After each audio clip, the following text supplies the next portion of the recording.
राष्ट्रपति र उपराष्ट्रपति फरक लिङ्गको हुनै पर्ने आफ्नो पूर्व अडानबाट पछि हट्यो निर्वाचन आयोग। कान्तिपुर समाचारमा आज नवनिर्वाचित राष्ट्रपतिको शपथ भोलि शान्ति प्रक्रियाका बाँकी काम यथाशीघ्र पूरा गर्न सरकारसँग माओवादी सम्बद्ध 9 दलको माग। के गर्दैछन् सोभियो निर्वाचनबाट राष्ट्रिय राजनीतिमा छाएका नेताहरू? आँखामा लाग्ने जलबिन्दु रोगको उपचार सम्बन्धी सामग्री, महाभारत श्रृङ्खलाको अग्लो टाकुरा सैलुङ क्षेत्रको मनोरम दृश्य, अन्तर्राष्ट्रियमा डोनाल्ड ट्रम्पलाई आफ्नै पूर्व सहकर्मीको चुनौती र खेलकुदमा एएफसी अन्डर-20 एसिया क्वालिफायरमा नेपाल र नर्दर्न मारियाना आइल्यान्डको प्रतिस्पर्धा। नमस्कार, अब मुख्य समाचार।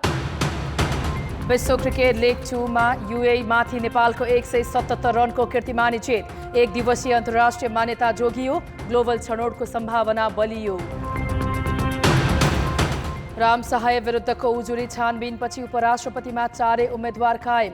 जसपाबाट 2 प्रतिस्पर्धी, साझा उम्मेद्वार छान्न गठबन्धन असफल। रेमिट्यान्स र वैदेशिक मुद्रा सञ्चितमा सुधार भए पनि मूल्य वृद्धि सरकारको नियन्त्रण बाहिर। ब्याङ्कको ब्याज दर घटाउन माग गर्दै उद्योगी फेरि सडकमा। ट्रम्पलाई इतिहासले अमेरिकी संसद भवन आक्रमणको जवाफदेही ठहर्याउने तत्कालीन उपराष्ट्रपति पेन्सको दाबी। राष्ट्रपतीय चुनावमा ट्रम्पसँग प्रतिस्पर्धा गर्ने सङ्केत। र ए डिभिजन लिगमा डिफेन्डिङ च्याम्पियन मछिन्द्रलाई पहिलो अङ्क। मनाङ मर्स्याङदीसँगको खेल गोल रही। आर्मी र एनआरटीले खेले 3-3 गोलको बराबरी।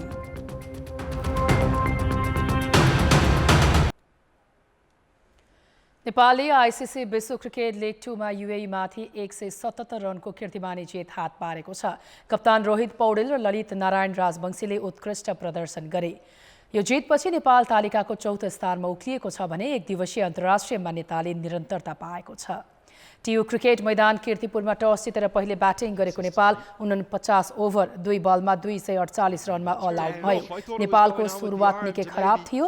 नेपालले 7 ओभर 1 बलमा टिमको स्कोर 22 रन हुँदा 3 विकेट गुमायो। आसिफ शेख 0, कुशल भुर्तेल 8 र कुशल मल्ल 9 रनमा आउट भए। चौथो विकेटका लागि कप्तान रोहित र भीम सार्की बीच 54 रनको साझेदारी भएपछि इनिङ्स सम्हालिएको थियो। भीमले 29 रन जोडे। पाँचौं विकेटका लागि रोहितले आरिफ शेखसँग 86 रनको साझेदारी गरेका थिए। रोहित 112 बलमा 9 चौका सहित 77 रन बनाएर आउट भए। रोहितको ओडिआईमा यो 8औं अर्धशतक हो। यो सँगै उनी नेपालका लागि सर्वाधिक अर्धशतक बनाउने खेलाडी बने। आरिफले 43 रन बनाए। गुलसन झाले 32 बलमा 37 र दिपेन्द्र सिंह ऐरीले 19 बलमा 34 रनको विस्फोटक पारी खेले। आयान खान, रोहन मुस्तफा, जाहुर खान, जावर फरिदले 2 विकेट लिए। जवाफी ब्याटिङ थालेको यूएई 22.5 ओभरमा सबै विकेट गुमाएर मात्रै 71 रनमा समेटियो। नेपाली बलरले उत्कृष्ट प्रदर्शन गरेपछि यूएईका 8 खेलाडीले दोहोरो रन बनाउन सकेनन्। 3 खेलाडीले खाता खोल्न सकेनन्। ललितले सर्वाधिक 5 विकेट लिए।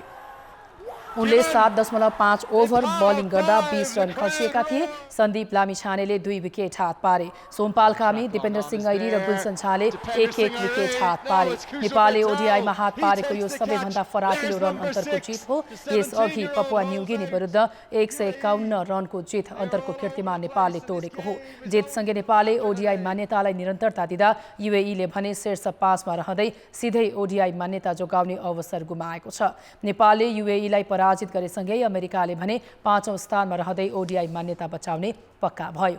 यस सम्बन्धी थप जानकारी हामी खेलकुद समाचारमा प्रस्तुत गर्नेछौँ। चैत 3 गते हुने उपराष्ट्रपति निर्वाचनमा 4 उम्मेद्वार बीच प्रतिस्पर्धा हुने भएको छ। तोकिएको अवधिसम्म कसैले पनि नाम फिर्ता नलिएपछि 4 जनाको उम्मेदवारी कायम रहेको निर्वाचन आयोगले जानकारी दिएको छ।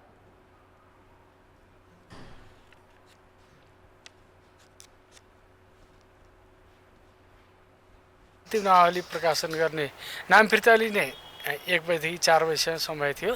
त्यो समयमा कुनै पनि उम्मेदवारले नाम फिर्ता लिनु भएन र अहिले हामीले अन्तिम नावली प्रकाशन गरिसकेका छौँ।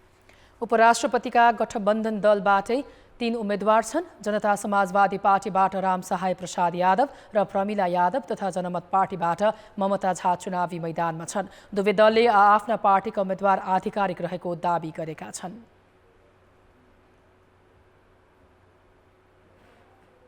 माननीय राम सहाय प्रसाद यादवजी नै जनता समाजवादी पार्टी तथा सत्ता गठबन्धनको सबै 8 दलीय गठबन्धनकै आधिकारिक उम्मेद्वार हुनुहुन्छ। हाम्रो उम्मेदवार सही हो, ममता झाजी हाम्रो उपराष्ट्रपतिको क्यान्डिडेट हुनुहुन्छ र गठबन्धनले हाम्रो उम्मेदवारलाई सही तरिकाले हामीले नै भोट दिनुपर्छ, मलाई आशा छ र दिन्छ पनि होला।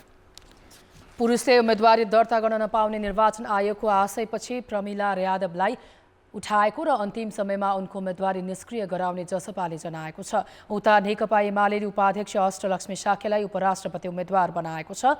राष्ट्रपतिमा जस्तै उपराष्ट्रपतिमा पनि एमाले एक्लै चुनावी मैदानमा छ। राष्ट्रपतिमा पुरुष निर्वाचित भइसकेकाले उपराष्ट्रपतिमा महिला हुनुपर्ने भन्दै उम्मेद्वारहरू अष्टलक्ष्मी साक्य र ममता झाले जसपा उम्मेद्वार राम सहाय यादव विरुद्ध दिएको उजुरी भने निर्वाचन अधिकृतले खारेज गरिदिएका छन्।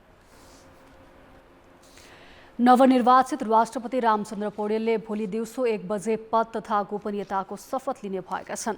शीतल निवासमा हुने विशेष समारोहमा पौडेललाई सर्वोच्च अदालतका कामु प्रधान न्यायाधीश हरिकृष्ण कार्कीले शपथ गराउनेछन्। राष्ट्रपति विद्यादेवी भण्डारीको 5 वर्षे कार्यकाल आज राति 12 बजेदेखि सकिँदैछ। नवनिर्वाचित राष्ट्रपतिको शपथसँगै पद हस्तान्तरण गरेपछि भण्डारी भोलि नै बुढा नीलकण्ठ नगरपालिकाको चप्पली स्थित निजी निवासमा सर्नेछन्। नवनिर्वाचित राष्ट्रपति पौडेल भोलिदेखि नै शीतल निवासमा रहनेछन्। 2072 कार्तिक 29 गते पहिलो पटक राष्ट्रपति भएकी भण्डारी दोस्रो कार्यकालका लागि 2074 फागुन 28 गते निर्वाचित भएकी थिइन्। तत्कालीन 10 वर्षे सशस्त्र सङ्घर्षमा संलग्न माओवादी सम्बद्ध 9 दलले शान्ति प्रक्रियाका बाँकी काम यथाशीघ्र पूरा गर्न सरकारसँग माग गरेका छन्।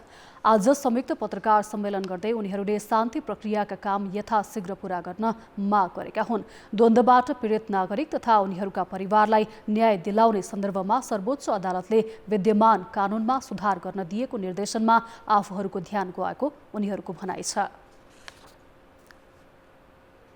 हामी शान्ति चाहन्छौँ, हामी शान्तिबाट विचलित छैन, तर राज्यको गैरकानुनी सम्बन्ध हुनुपर्दछ, राज्यको गैरकानुनी पुनः संरचना हुन पर्दछ।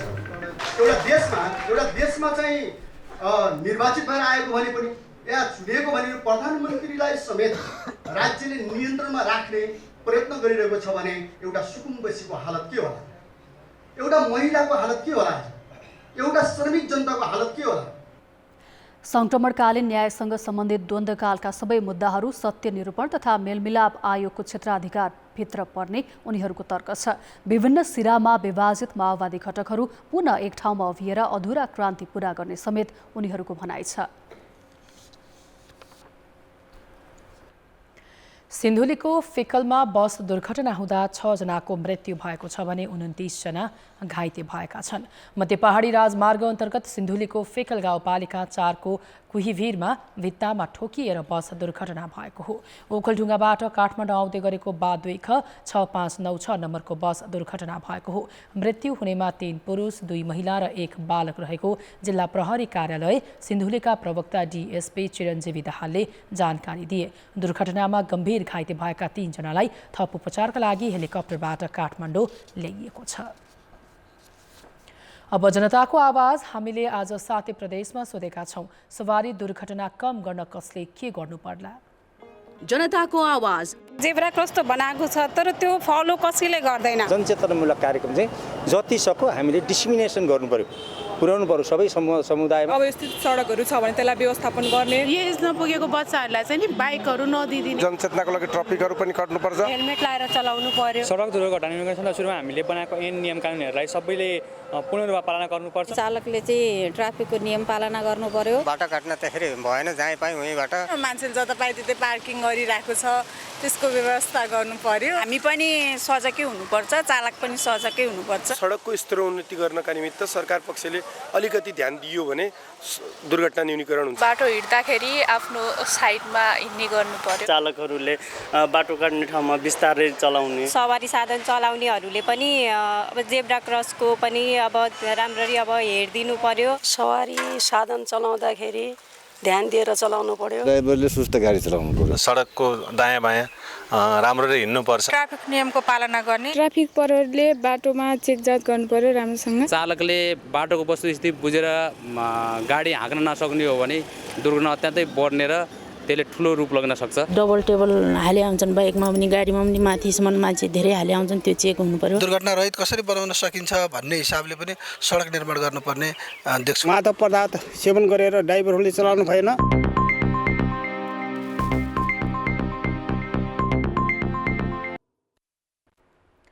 राष्ट्रिय जनगणना 2078 को प्रारम्भिक नतिजा अनुसार श्रमका लागि विदेशीको संख्या 21 लाख छ। नेपाली अर्थतन्त्रमा वैदेशिक रोजगारीको ठूलो योगदान पनि छ, तर कामदारले भोग्नु परेका समस्या समाधानका लागि भने पर्याप्त पहल हुन सकेको छैन। विभिन्न समयमा कार्यदल गठन भए पनि श्रमिकका समस्या जस्ताको तस्तै छन्। सम्झौता अनुसार पारिश्रमिक नपाएको गुनासो कामदारले गर्न थालेको दशकौं भइसक्यो।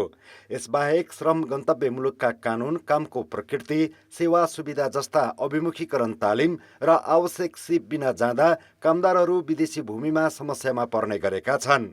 यी लगायत अन्य थुप्रै समस्या समाधानको आशा गर्दै दैनिक दर्जनौं युवा वैदेशिक रोजगार विभाग, बोर्ड तथा श्रम मन्त्रालय धाउने गरेका छन्।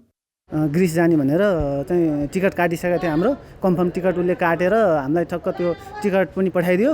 पठाइसकेपछि 27 तारिकमा टिकट थियो, 26 तारिकमा चाहिँ भेट्ने भनेको त्यहाँबाट भेटेन उसले। 26 तारिकमा भेट भएन, त्यहाँबाट ऊ मान्छे नै भागे भयो। अरू साथीहरूले चाहिँ त्यहाँ लगेर उहाँले राख्ने रहेछ, आफ्नो त्यो कम्पनी मार्फत चाहिँ नेपालबाट झिकाउने, त्यहाँ लगेर राख्ने, त्यसपछि भनेर भन्ने, तर ठग्ने रहेछ सर। तर लगेको छैन सर, अहिलेसम्म लगेको छैन कसैले। म जस्ता अरू नफसुन् होइन, अब हामी त यत्रो उसमा फस्यो होइन, लोभको लाभको बिलाप भने जस्तो यत्रो उसमा फसिसक्यो।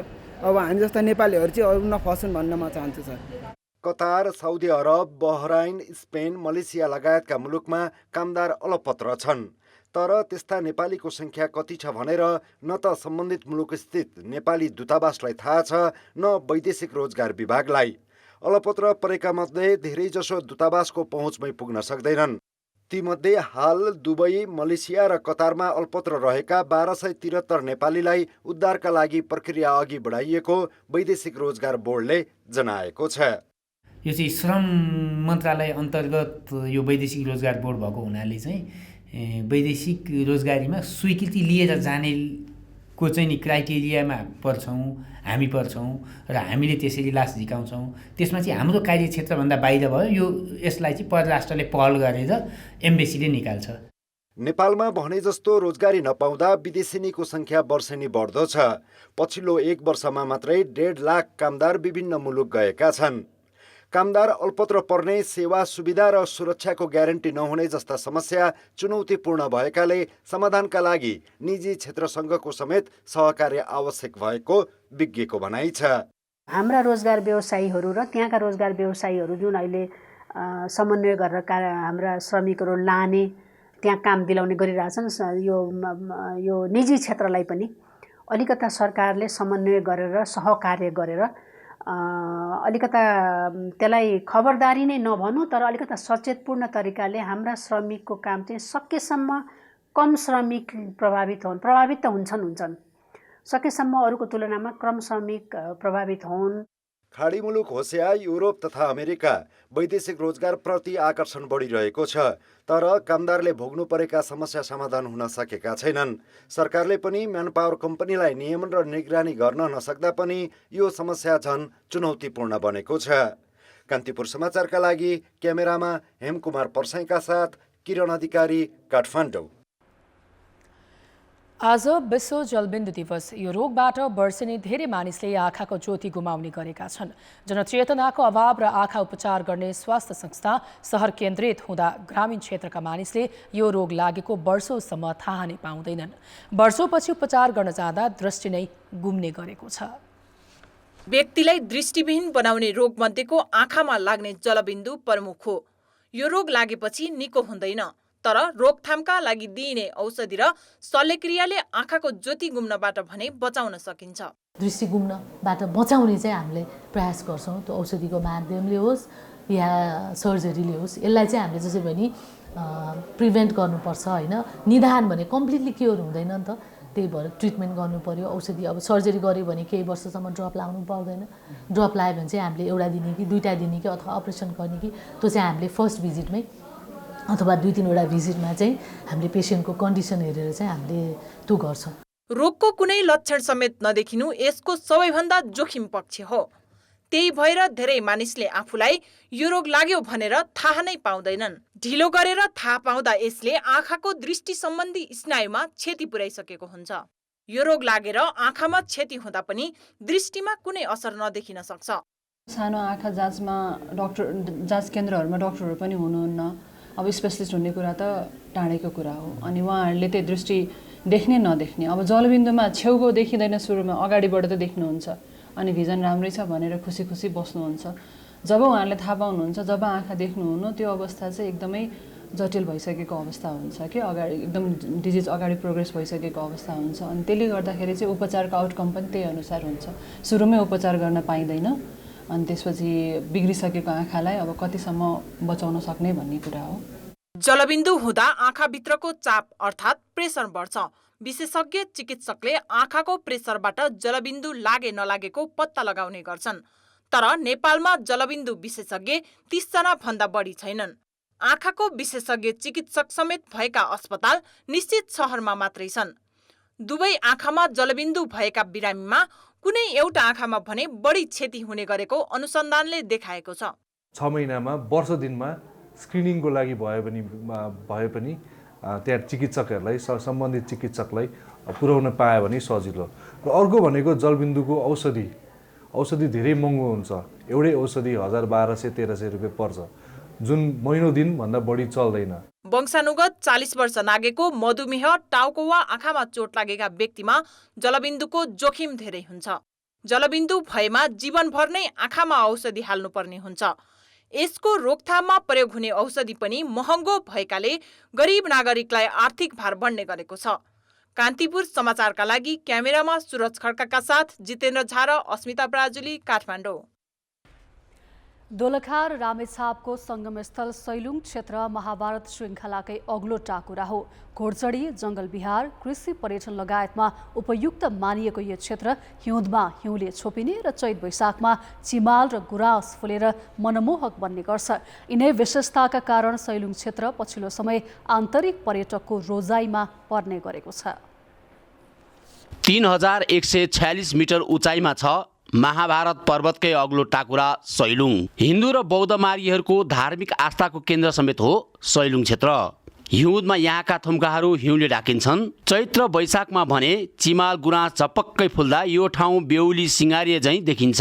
प्राकृतिक सौन्दर्य र व्यावसायिक कृषिका कारण ख्याति कमाएको सैलुङ क्षेत्रमा पछिल्लो समय पर्यटकलाई आकर्षित गर्न पदमार्ग मिनी ग्रेट वाल लगायतका संरचना पनि बनिरहेका छन् यहाँको सुन्दरता अब लाली गुराँसदेखि लिएर अब धेरै बन्ने जडीबुटीहरू धेरै कुराहरू हामी यहाँ पाउन सक्छौँ चैत अथवा वैशाख अन्तिमतिर चाहिँ हरियाली साथै गुराँसले चाहिँ मानिसलाई एकदमै लोभ्याउने चाहिँ गुराँसको फुल हो सैलुङ भन्ने बित्तिकै हाम्रो मानसपटलमा 100वटा थुम्का याद आउँछन् यो क्षेत्रको विशेषता यतिमै सीमित छैन हरियो तन्ना सजाय जस्तो घना जङ्गल जडीबुटी तरकारी र आलुको पकेट क्षेत्र पनि यहाँको थप पहिचान हो यहाँ उत्पादित फलफुल तरकारी र खाद्यान्नको स्वाद लिन पनि पुग्ने आन्तरिक पर्यटकको संख्या उल्लेख्य हुने गरेको छ घुमघामका लागि पुग्नेहरूले बाँच्नै नपाउने विगतलाई बिर्साउँदै हाल सुविधायुक्त होटल लजहरू खोल्न थालेका छन् कालापानीमा स्थानीय सरकारले पर्यटकका लागि गोलघर बनाएको छ पहिलो बस्ने ठाउँ थिएन अहिले बस्ने ठाउँ छ भनेर मान्छे जस्तै सनराइज हेर्नको लागि बिहानै उठेर उनीहरू जान्छ यहाँ आउने बाटोहरूको चाहिँ अझ राम्रोसँग यसलाई चाहिँ स्तरोन्नति गर्न सक्यो भने पर्यटकहरूको चाहिँ एकदमै बढी सम्भावना भएको ठाउँ हो सैलुङ क्षेत्रको पर्यटकीय विकासका लागि यतिखेर दोलखा र रामेछाप जिल्लाले संयुक्त प्रयास गरिरहेका छन् हिमाल हेर्नेदेखि हिमपातपछि हिउँ खेल्ने र गुराँस चिमालसँग साक्षात्कार हुन पाउने यो आकर्षक गन्तव्य बन्दै गएको छ प्राकृतिक यो सुन्दर उपहार सैलुङ क्षेत्रको मौलिकता जोगाइराख्न जथाभावी भइरहेको उत्खनन र कङ्क्रिट संरचना भने चुनौती बनेको छ कान्तिपुर समाचारका लागि केदार शिवाकोटी सैलुङ क्षेत्र दोलखा त्रिभुवन विश्वविद्यालयका आङ्गिक तथा सम्बन्धन प्राप्त क्याम्पसहरूमा अहिले स्वतन्त्र विद्यार्थी युनियनको चुनावी माहौल छ। नेतृत्वका लागि अधिकांश क्याम्पसमा उम्मेदवारी मनोनयन भइसकेको छ। विद्यार्थी आन्दोलनमा मात्रै नभई राष्ट्रिय राजनीति र व्यवस्था परिवर्तनका आन्दोलनमा पनि सोभियूको योगदान रहेको छ। सोभियूबाटै उदाएका कैयौं विद्यार्थी नेताहरू राज्यका महत्त्वपूर्ण तहमा पुगेका मात्र छैनन्, राजनीतिक व्यवस्थासँगै मुलुकको अवस्था सुधारमा पनि खरो उत्रिएका छन्। 2023 सालमा सरस्वती क्याम्पसको सोभियू सभापति बनेका रामचन्द्र पौडेल मुलुकको तेस्रो राष्ट्रपति निर्वाचित भएका छन्। काङ्ग्रेस महामन्त्री गगन कुमार थापा 2055मा त्रिचन्द क्याम्पसको सोभियू सभापति भएपछि राजनीतिमा चर्चामा आएका हुन्। 2044मा त्रिवी सोभियू सभापति भएका बालकृष्ण खाँडले विभिन्न मन्त्रालयको नेतृत्व सम्हाले। काङ्ग्रेसका ज्ञानेन्द्र बहादुर कार्की, एनपी साउद, चन्द्र भण्डारी, गोविन्द्र भट्टराई, प्रदीप पौडेल, वीरबहादुर बलायत लगायत नेताहरू सोभियूबाटै उदाएका हुन्। एमाले उपाध्यक्ष एवं पूर्व सभामुख सुभाष चन्द्र नेम्बाङ, महासचिव शङ्कर पोखरेल, सचिव योगेश भट्टराई, यज्ञ सुनुवार, विशाल भट्टराई, गण्डकीका मुख्यमन्त्री खगराज अधिकारी, कोशी प्रदेशका मुख्यमन्त्री हिक्मत कार्की, पूर्व मन्त्री पदम गिरी, सांसद महेश बर्तौला, नबिना लामा लगायतका नेताले पनि विद्यार्थीकालमा सोभियूको नेतृत्व गरे। नेकपा माओवादी केन्द्रका हितमान साक्य, हिमाल शर्मा, बिना मगर पनि सोभियू सभापति हुँदै पार्टी राजनीतिमा स्थापित छन्। नेकपा एकीकृत समाजवादीका नेता जगन्नाथ खतिवडा, राजेन्द्र राई र रामकुमारी झाँग्री लगायत पनि सोभियूबाटै राष्ट्रिय राजनीतिमा स्थापित नेता हुन्। विगतमा शैक्षिक मुद्दासँगै व्यवस्था परिवर्तनका लागि नेतृत्वदायी भूमिका खेलेका कारण सोभियूको महत्त्व उच्च मानिन्छ।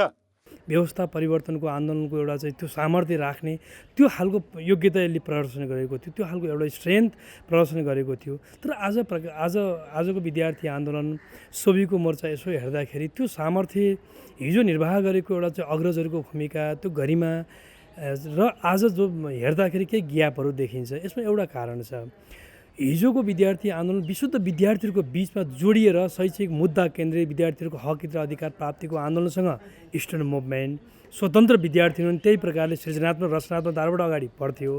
तर आज हामी के देखिरहेका छौँ भने विद्यार्थी आन्दोलनका सङ्गठनका नेताहरू स्वयं पनि विद्यार्थीहरूको मुद्दाबाट बेखबर। पञ्चायती व्यवस्थामा दलहरू प्रतिबन्धित हुँदा दलीय राजनीतिको माध्यम सोभियू नै थियो। विद्यार्थीको हकित र शैक्षिक मुद्दामा मात्र नभई राजनीतिक र जनचासोका मुद्दामा पनि विद्यार्थी आन्दोलित हुन्थे। तर पछिल्लो समय विद्यार्थी राजनीति भागभण्डामा अल्झिँदा सोभियूको औचित्यमाथि नै प्रश्न उठ्न थालेको छ। नेपाली राजनीतिमा विद्यार्थी आन्दोलनको भूमिका फेरिएको हो। 46 साल अगाडि एउटा भूमिका थियो, त्यो 46 सालको जनआन्दोलन सफल भइसकेपछि त्यो भूमिका फेरियो।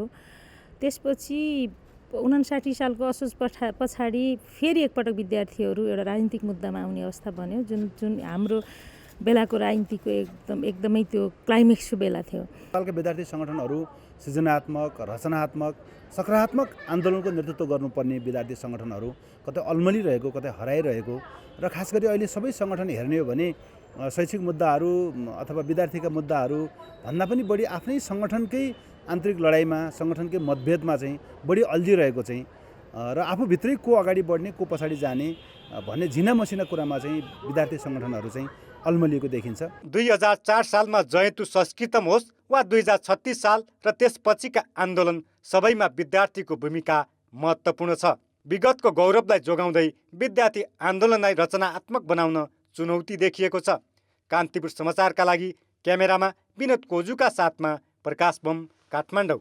चैत 5 गते हुने स्वतन्त्र विद्यार्थी युनियनको चुनावका लागि नेपाल संस्कृत विश्वविद्यालयका 12 आङ्गिक क्याम्पसमध्ये 7 वटामा विद्यार्थी सङ्गठनले मनोनयन दर्ता गराएका छन्। विश्वविद्यालयको केन्द्रीय संस्कृत विद्यापीठ, आयुर्वेद विद्यापीठ, जनता विद्यापीठ, सोलुखुम्बुको बीपी संस्कृत विद्यापीठ, जनकपुरको जनक हजारी विद्यापीठ, यालना विद्यापीठ र धरान पिण्डेश्वर विद्यापीठमा उम्मेदवारी दर्ता भएको विश्वविद्यालयका शिक्षाध्यक्ष प्राध्यापक भीम खतिवडाले जानकारी दिए। यी क्याम्पसमा कतै संयुक्त प्यानल त कतै एकल प्यानलको रूपमा मनोनयन दर्ता भएको विश्वविद्यालयले जनाएको छ। मनोनयन दर्ता गरेका छन्। मनोनयन दर्तामा चाहिँ दुईटा समूह बनेर आएका छन्, अखिल र अखिल क्रान्तिकारी एउटा समूह बनेर आउनु भएको छ भने अर्को सोभियूको निर्वाचनको लागि नेभी सङ्घको अर्को दल दर्ता भएको छ। विद्यार्थी संगठन बीचको विवादका कारण कञ्चनपुरको शारदा संस्कृत विद्यापीठ, गैडाकोटको कालिका विद्यापीठ, पोखराको विन्ध्यवासिनी संस्कृत विद्यापीठ र काठमाडौँको वाल्मीकि विद्यापीठमा भने मनोनयन अवरुद्ध भएको छ।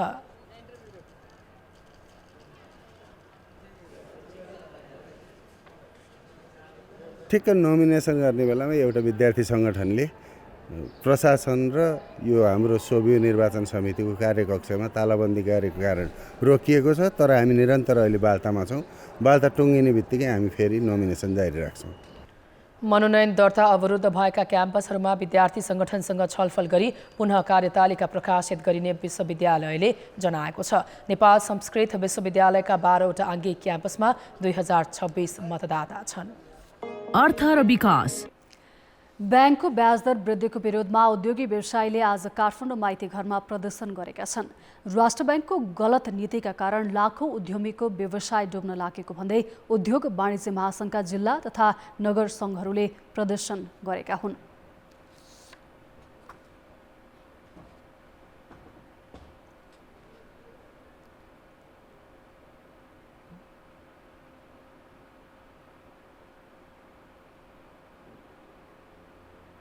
नयाँ गभर्मेन्ट फर्मेसनले गर्दा पनि स्थगित गरियो। त्यसपछि अब गभर्मेन्ट पनि फर्मेसन भयो। अब गभर्मेन्ट बनेपछि अब गभर्मेन्टले उचित समयमा निर्णय लिने भनेर हामीले फेरि उनीहरूलाई सम्झना गराउने हिसाबले फेरि आन्दोलनमा उत्रेका छौँ। आज चाइनाबाट एक्सपोर्ट गर्दाखेरि 2% इन्ट्रेस्ट रेट, इन्डियामा पनि 7%, 8%, 9%मा लोन पाइरहेको अवस्था, 10%मा पाइरहेको अवस्था। अब हाम्रो जस्तो मुलुक जहाँ एफिसियन्सी पनि कम, इकोनोमी अफ स्केल छैन, हाम्रो भोल्युम बढी छैन, त्यहाँ इन्ट्रेस्ट रेट 15%मा हामी जुन चलाइरहेका उद्योगहरू पनि चलाउने अवस्था छैन। नयाँको त कुरै नगरौँ। सर डेफिनेटली छ। हिजोसम्म सम्भव थियो, आज किन छ?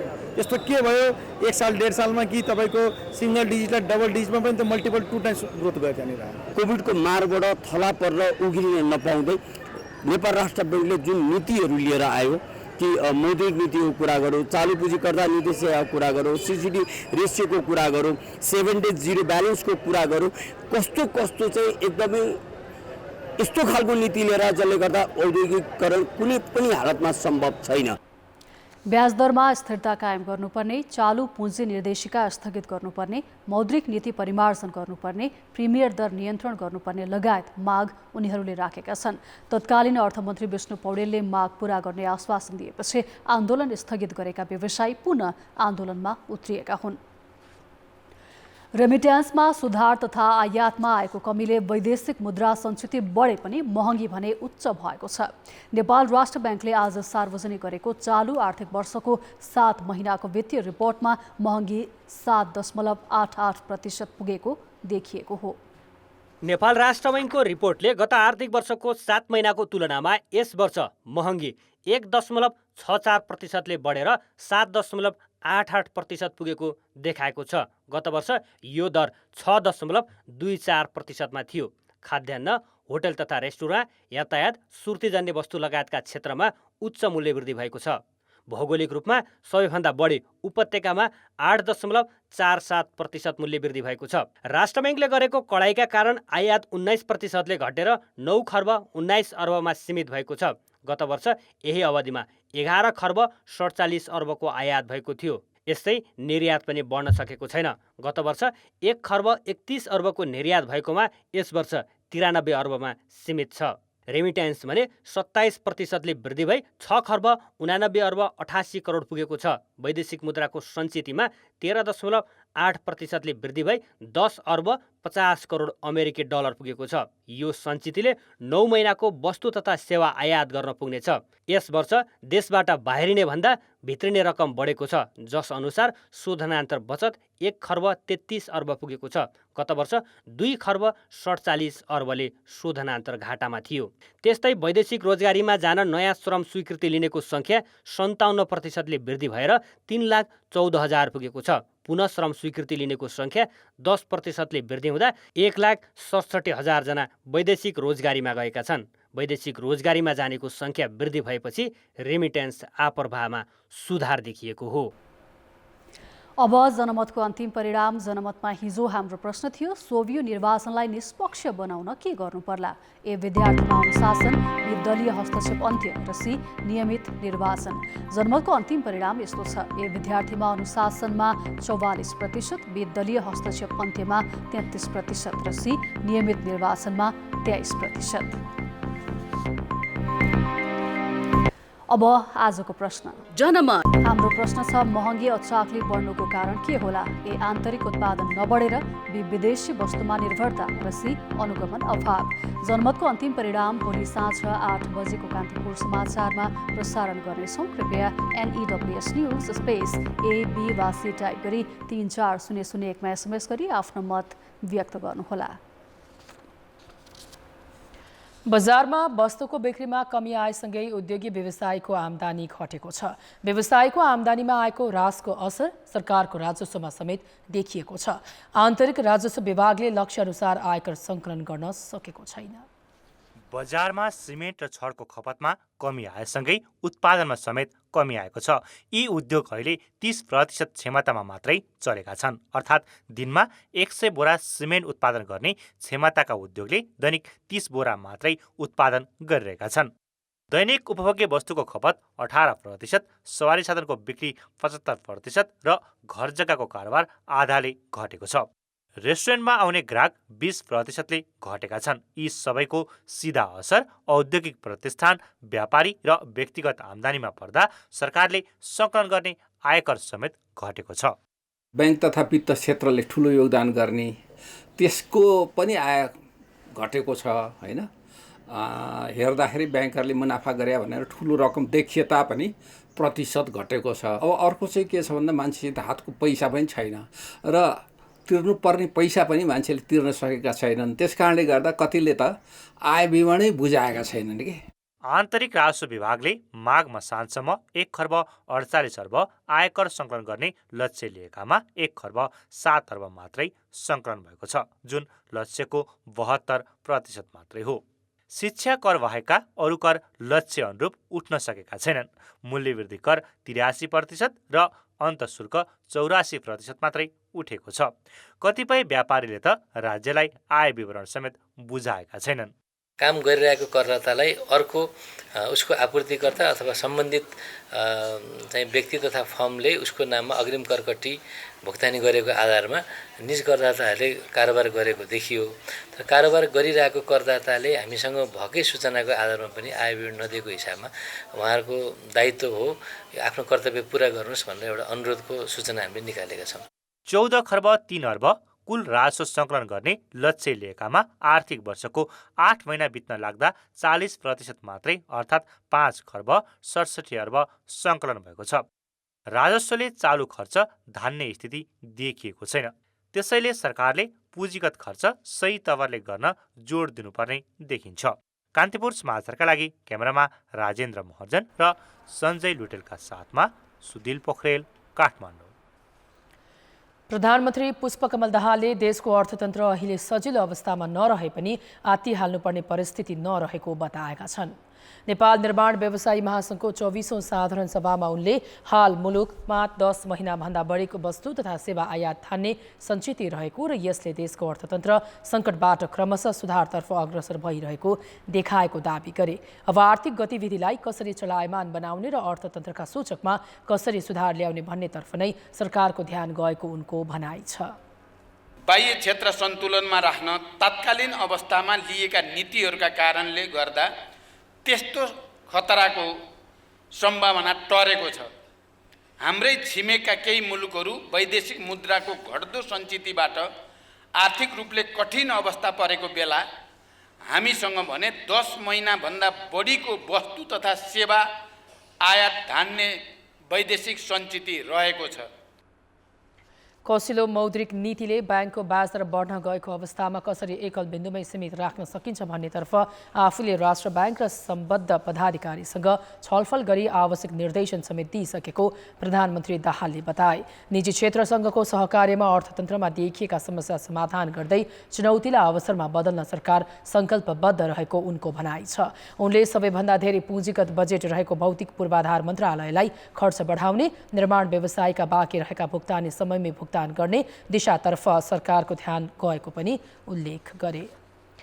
सांसद तथा अर्थशास्त्रीहरूले देशको अर्थतन्त्र सामान्य अवस्थामा नरहेको भन्दै अल्पकालीन र दीर्घकालीन समस्या समाधान गर्ने खालको नीति लिन सुझाव दिएका छन्। नेपाल आर्थिक पत्रकार समाज सेजनले गरेको कार्यक्रममा बोल्दै अर्थशास्त्री गोविन्द नेपालले राजस्वले चारू खर्च धान्न नसक्ने अवस्था आउनु राम्रो नभएको बताए। नेपाली कांग्रेसका महामन्त्री गगन थापाले सामान्य अवस्था जसरी मन्त्रालय खाली राख्ने गल्ती गर्न नहुने सुझाव दिए। सरकार चलाउन आएको सरकारको मूल नेतृत्वले मसँग 5 वर्ष छ, म यसरी सोध्छु, डेमोक्रेटिक गभर्नेन्स यो एउटा पाटो भनेको जस्तै त्यसको अर्को पाटो भनेको चाहिँ इकोनोमिक गभर्नेन्स हो। त्यो कुरा यो कुनै एकजना अमुक कुनै व्यक्ति पात्रको कुरा होइन। यसको मुख्य लिडरसिप यो कुराको लागि तयार हुन्छ कि हुँदैन। हामी सबैले अनुभव गरेको के भन्दाखेरि एउटा झन्डै सङ्कट तर्फ चाहिँ गइराखेको छ कि भन्ने किसिमको अनुभूति हुन्छ। केही फिगरको आधारमा हामी बहस गरौँला, तर पनि आम जनजीवन त्यो किसिमको एउटा मतलब कष्टपूर्ण जीवनमा छ। कार्यक्रममा सहभागीहरूले सीमावर्ती क्षेत्रमा तस्करी बढेर राजस्व प्रभावित हुँदा पनि सरकारले चासो नदिएको बताए। अब अन्तर्राष्ट्रिय समाचार। अमेरिकी पूर्व उपराष्ट्रपति माइक पेन्सले सन् 2021 को जनवरी 6 मा संसद भवनमा भएको हिंसात्मक आक्रमणमा खेलेको भूमिकाका लागि पूर्व राष्ट्रपति डोनाल्ड ट्रम्पलाई इतिहासले जवाफदेही ठहर्याउने बताएका छन्। ट्रम्पप्रति पेन्सले गरेको यो आलोचना अहिलेसम्मकै सशक्त भएको रोयटर्सले टिप्पणी गरेको छ।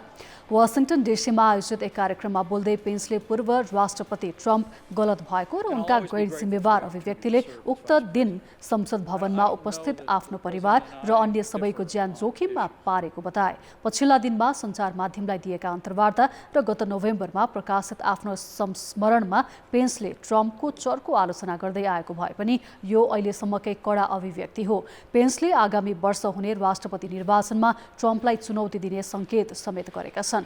ट्रम्पले यस अघि नै 2024 मा हुने निर्वाचनमा आफू प्रत्याशी बन्ने घोषणा गरिसकेका छन्। 2020 को निर्वाचन परिणाम उल्ट्याउने प्रयास स्वरूप ट्रम्पका हजारौं समर्थकले संसद भवनमा आक्रमण गर्दा पेन्स त्यही भित्रै थिए। उक्त दिन संसदका दुवै सदनको संयुक्त बैठकबाट जो बाइडेन अमेरिकी राष्ट्रपति निर्वाचित भएको प्रमाणित गर्ने कार्यतालिका थियो। उक्त घटनामा 5 जनाले ज्यान गुमाएका थिए भने दर्जनौं मानिस घाइते भएका थिए। खेलकुद समाचार। कान्तिपुर खेलकुद समाचारमा स्वागत छ। 3 साता अघिसम्म नेपालको एक दिवसीय मान्यता सङ्कटमा थियो। मैदान बाहिर र भित्र दुवै ठाउँमा सङ्घर्ष गरिरहेको नेपाली क्रिकेटको नेतृत्व सम्हाल्न आए भारतीय प्रशिक्षक मोन्टी देसाई। विश्व क्रिकेट लिग 2 मा 12 खेल खेल्न बाँकी हुँदा ओडिआई जोगाउन 9 खेलमा जित आवश्यक थियो। त्यही बीचमा पछिल्ला श्रृङ्खला सुरु गरेको नेपाल अहिले शीर्ष 3 को सम्भावना नजिक छ। युएई विरुद्ध 177 रनको कीर्तिमानी जितपछि नेपालको ओडिआईले सन् 2027 सम्म निरन्तरता पाएको हो। सन् 2018 मा आइसिसी एकदिवसीय विश्वकप छनौटको 7औं स्थानका लागि भएको प्लेअफ सेमिफाइनलमा नेपालले पपुवा न्युगिनीलाई 6 विकेटले हरायो। यो जितपछि नेपालले पहिलो पटक ओडिआई मान्यता पाएको थियो। टिममा एकता नहुनु, प्रशिक्षकमा अस्थिरता, कोरोनाको कहर लगायत कारणले नेपालको ओडिआई मान्यता 4 वर्षमै गुम्ने खतरा उच्च बन्यो। 24 खेल खेलिसक्दा मात्रै 18 अङ्क जोडेपछि ओडिआई कसरी जोगिन्छ भन्ने प्रश्न उब्जिएको थियो। नेपालले खराब ब्याटिङकै कारण लिग 2 का धेरै खेल पनि गुमायो। तर प्रशिक्षक मोन्टी देसाईको आगमनपछि नेपालको ब्याटिङ, फिल्डिङ र बलिङमा पनि उत्कृष्ट पुनरागमन भएको छ। नेपालले पछिल्ला 10 खेलमा 9 मा जित दर्ता गरी थप 18 अङ्क जोडेर लिग 2 मा पनि शानदार प्रदर्शन गरिरहेको छ। लिग 2 का 2 खेल बाँकी हुँदै नेपालले ओडिआईलाई निरन्तरता दिएको हो। आइतबार युएई विरुद्ध नेपालले शानदार प्रदर्शन गर्यो। प्रशिक्षक मोन्टीले ज्ञानेन्द्र मल्ल र करण केसीलाई आराम दिँदै गुलसन झा र ललित राजवंशीलाई प्लेइङ 11मा समावेश गरेका थिए। टस जितेर पहिले ब्याटिङमा आएको नेपालले कप्तान रोहित पौडेलको 77 रनको उत्कृष्ट इनिङ्सको मद्दतमा 248 रन बनायो। आरिफ शेखले 48, गुलसन झा र दिपेन्द्र सिंह ऐरीले आक्रामक ब्याटिङ गरे। गुलसनले 37 र ऐरीले 34 रन जोडेका थिए। जवाफमा उत्रिएको युएई 71 रनमा समेटियो। युएईलाई कम रनमा रोक्न ललितको बल किफायती बने। उनले युएईका खतरनाक ब्याटर रहेका भृत्या अरविन्द, पाकिस्तान प्रिमियर लिगमा उत्कृष्ट ब्याटिङ गरेर तहल्का मचाएका मोहम्मद वासिम र युवा अफसल खानको विकेट लिए। उनले 7.5 ओभर बोलिङ गर्दा 5 विकेट लिएका थिए। यो सँगै नेपालबाट एकै खेलमा 5 विकेट लिने उनी सोमपाल कामी, सन्दीप लामिछाने र करण केसी पछिका चौथो खेलाडी हुन्। लेग स्पिनर सन्दीपले 2 विकेट लिए। यो सँगै ओडिआईमा उनको 39 खेलबाट विकेट सङ्ख्या 93 पुगेको छ। सन्दीपले ओडिआईमा सर्वाधिक छिटो 100 विकेट लिने विश्व कीर्तिमान बनाउने सम्भावना पनि उच्च बनेको छ। हाल यो कीर्तिमान अफगानिस्तानका राशिद खानको नाममा छ। उनले 44 खेलबाट 100 विकेट पुरा गरेका थिए। एकदमै खुसी लागिरहेछ हैन। जहाँदेखि हामी पहिला स्टार्ट गरेदेखि नै यो जर्नी स्टार्ट गरेदेखि नै त्यो प्लानिङ थियो हैन, सबैजनाको बिलिभ पनि थियो हैन। अनि त्यो आज चाहिँ त्यो भयो हैन, कम्प्लिट भयो। But at the same time 2टा गेम छ, अपर्च्युनिटी छ हामीसँग सिधै वर्ल्ड कप क्वालिफायरमा जानलाई। सो आई थिङ्क हामी सबैजनाले त्यही पुश गर्छौँ नेक्स्ट 2 गेम्सको लागि। For me, it was just purely about ensuring that once they are all ready, to identify the opportunity, to identify when tactically we can use that as part of our advantage. And also, we ensured as a group together to embrace some risk-taking abilities. कप्तान पारस खड्काको नेतृत्वमा नेपालले ODI मान्यता पाएको थियो। त्यसपछि ज्ञानेन्द्र र सन्दीप हुँदै रोहितले नेपालको नेतृत्व सम्हालिरहेका छन्। अब पपुवा न्युगिनी र युएईलाई हराए नेपाल तेस्रो स्थानमा रहँदै ग्लोबल छनौटमा पुग्नेछ। साबिक विजेता मचिन्द्र फुटबल क्लबले शहीद स्मारक ए डिभिजन लिगमा पहिलो अङ्क जोडेको छ। तेस्रो चरणमा मचिन्द्र र मनाङ मर्स्याङ्दी क्लबले गोलरहित बराबरी खेल्दै अङ्क बाँडेका हुन्। साधुबाटो स्थित एन्फा कम्प्लेक्समा मचिन्द्रले दोस्रो मिनेटमा नै गोलको अवसर खेर फाल्यो। विमल घरती मगरको पासमा उजन उपरकोटीले पेनाल्टी बक्स भित्रबाट गरेको प्रहार मनाङका कप्तान तथा गोलरक्षक दीप कार्कीले बचाउ गरे। 7औं मिनेटमा उत्सव राईको कमजोर क्लियरेन्सको फाइदा उठाउँदै बिसन गुरुङले गरेको प्रहार मचिन्द्रका कप्तान तथा गोलरक्षक विशाल श्रेष्ठले नियन्त्रणमा लिएका थिए। 38औं मिनेटमा रञ्जित धिमालको फ्रीकिकमा विमल घरती मगरको हेडर दिशाहीन बन्यो। 73औं मिनेटमा छिरिङ गुरुङको क्रसमा विजय भुजेलले उपलब्ध गराएको हेडरलाई विमलले पोस्टमा प्रहार गर्न नसकेपछि मचिन्द्रले सुवर्ण अवसर खेर फालेको थियो। खेलको अन्तिम मिनेटमा उलमजा करिमले डिबक्स बाहिरबाट गरेको प्रहार बारमा लागेर फर्किएपछि मनाङ भाग्यमानी साबित भयो। डिफेन्डिङ च्याम्पियन मचिन्द्रको लिगमा यो पहिलो अङ्क हो। यस अघिका खेलमा मचिन्द्र जावलाखेल र त्रिभुवन आर्मी क्लबसँग पराजित भएको थियो। मनाङको भने दोस्रो बराबरी हो। यसअघि हिमालयन शेर्पासँग बराबरी खेलेको मनाङले सङ्कटालाई भने पराजित गरेको थियो। शहीद स्मारक ए डिभिजन लिगमा त्रिभुवन आर्मी र न्युरो टिम एनआरटीले 3-3 गोलको बराबरी खेलेका छन्। ललितपुरको च्यासल मैदानमा भएको खेलमा आर्मीले पहिलो हाफमा बनाएको 1-0 गोलको अग्रतालाई निरन्तरता दिन सकेन। 15औं मिनेटमा नवयुग श्रेष्ठले गोल गरी आर्मीको खाता खोलेका थिए। 52औं मिनेटमा गोलरक्षक विकेश कुथुले नियन्त्रणमा लिन नसकेको बलमा लाल नुन्जामाले गोल गरी खेललाई बराबरीमा ल्याए। 56औं मिनेटमा जिन एनिस एम्बौमीले पेनाल्टीमा गोल गरेर एनआरटीलाई 2-1 ले अघि राखे। विकास खवासले पेनाल्टी बक्समा कृतिश रत्न छुजुलाई लडाएपछि एनआरटीले पेनाल्टीको मौका पाएको थियो। 61औं मिनेटमा लाल नुन्जामाले गोल गरेपछि एनआरटी 3-1 गोलले अघि रह्यो। 67औं मिनेटमा सुदेल राई र 85औं मिनेटमा दिनेश हेम्जनले फ्रीकिकमा गोल गरी खेललाई बराबरीमा ल्याए। यो बराबरीपछि आर्मी सिजनको पहिलो पराजय बेहोर्नबाट जोगिएको हो। यो नतिजापछि आर्मी 3 खेलबाट 5 अङ्क जोड्दै तालिकाको 5औं स्थानमा उक्लिएको छ। 1 अङ्क जोडेको एनआरटी 11औं स्थानमा छ। नेपाल एएफसी U20 एसिया क्वालिफायर्सको दोस्रो चरणमा प्रवेश गरेको छ। लगातार 2 खेलमा जित हात पार्दै नेपाल समूह विजेता बनेको हो। प्यालेस्टाइनको फैजल अल हुसैनी रङ्गशालामा नेपालले नर्दर्न मारियाना आइल्यान्डलाई 6-0 गोलले पराजित गर्यो। नेपालले पहिलो हाफमा 5 गोल गर्यो। 5औं मिनेटमा दिपा शाहीले नेपाललाई अग्रता दिलाइन्। मनिषा अमिषा कार्कीको प्रहार गोलरक्षकले ब्लक गर्दा रिबाउन्डमा आएको बललाई दिपाले पोस्टको दिशा दिएकी हुन्। 6औं मिनेटमा अमिषाको पासमा सारा ब्रजचार्यले गोल गरेपछि नेपालले अग्रता दोब्बर बनायो। 19औं मिनेटमा दिपाले व्यक्तिगत दोस्रो र टिमका लागि तेस्रो गोल गरिन्। सरस्वती हमालले 30औं मिनेटमा नेपालका लागि चौथो गोल थपिन्। पहिलो हाफको अन्तिम मिनेटमा सराहाले गोल गर्दा नेपालले 5-0 को फराकिलो अग्रता बनायो। दोस्रो हाफमा केही सम्हालिएको नर्दन मारियानाले नेपाली खेलाडीलाई गोल गर्नबाट रोक्यो। अतिरिक्त समयमा नेनिफर राणाले 2 डिफेन्डरलाई बिट गर्दै नेपालका लागि 6औं गोल गरेकी थिइन्। जितसँगै नेपालले 6 अङ्क जोड्यो। पहिलो चरण खेलिरहेका 8 समूहका उत्कृष्ट 8 टिम दोस्रो चरण प्रवेश गर्नेछन्। दोस्रो चरणमा सहभागी हुने 8 टोलीलाई 2 समूहमा विभाजन गरिनेछ भने दुवै समूहबाट विजेता र उपविजेता टिमले उज्बेकिस्तानमा हुने एसिया कपमा स्थान बनाउनेछन्। खेलकुद समाचार अहिलेलाई यति नै। अब मौसम सम्बन्धी जानकारी।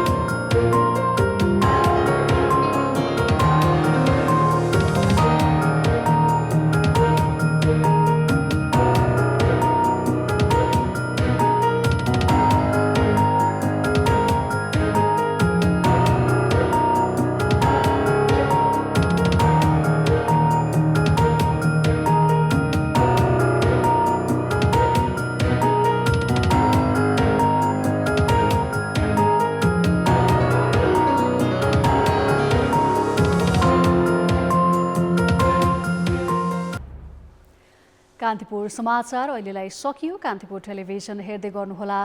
नमस्ते।